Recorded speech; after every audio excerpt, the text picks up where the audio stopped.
কেন এটা পারে? এটা হচ্ছে আমাদের নিজস্ব ব্যাপার, আমি কেন তোমাকে বলতে যাব?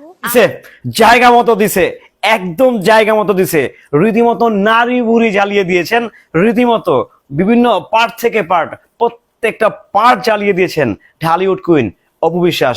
জায়গা মতো খোঁচা মেরেছেন, ঈদের কাপড় থেকে শুরু করে ব্যক্তিগত কথা আমি কেন বলবো ভাই, এটা আমার ব্যক্তিগত ম্যাটার, ব্যক্তিগত ব্যাপার, ব্যক্তিগত বিষয়বস্তু। রীতিমতো যেন অপু বিশ্বাস কাকে দিলেন কি দিলেন তা জানাবো এই ভিডিওতে। হ্যালো এভরিওয়ান, আসসালামু আলাইকুম, শিমুল আছি আপনাদের সঙ্গে। ঢালিউডের জনপ্রিয় নায়িকা দুইজন, ঢালিউড সুপারস্টার লেডি আর ঢালিউড কুইন। মানে একটা লগে সম্পর্ক পারিবারিক ভাবে, এটা সিনেমেটিক ভাবে না কিংবা সিনেমা দিয়ে সম্পর্ক নয়, এটা পারিবারিক ভাবে সম্পর্ক, হাজবেন্ড ওয়াইফ, দুই বধূ এক স্বামী যেটা হয় আর কি, সেইরকম একটা পারিবারিক একটা বন্ধন আছে তাদের মাঝে। অনেকেই বলছেন যে Apu Biswas officially divorcee, what ever that, কিছু একটা সবকিছু মিলিয়ে একটা জাতা অবস্থা। বাট অপু বিশ্বাস যা দিলেন ভাই, সত্যি কথা, নারী বুড়ি পুরা জ্বালিয়ে দিলেন।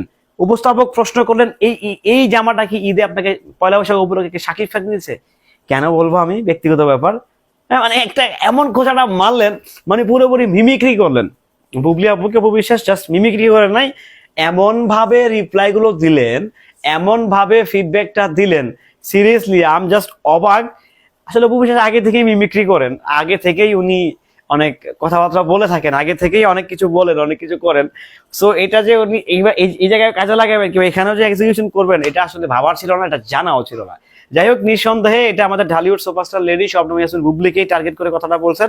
আর এমন ভাবেই বলছেন ভাই, মানে একটা গান আছে না, বেশি ফাল পারিস না, পালাইবার জায়গা পাবি না, মাইর খাবি চাইয়া থাকবি, কানতে পারবি না, মাইর খাবি চাইয়া থাকবি, কানতে পারবি না, বেশি ফাল পারিস না, পালাইবার জায়গা পাবি না।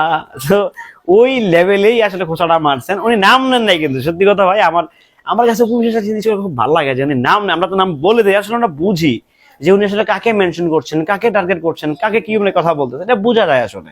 তো সেই জায়গা থেকে ঢালিউড কুইন, ঢালিউডের সুপারস্টার লেডিকে খোঁচা মারবেন, এটা স্বাভাবিক একটা ব্যাপার স্যাপার।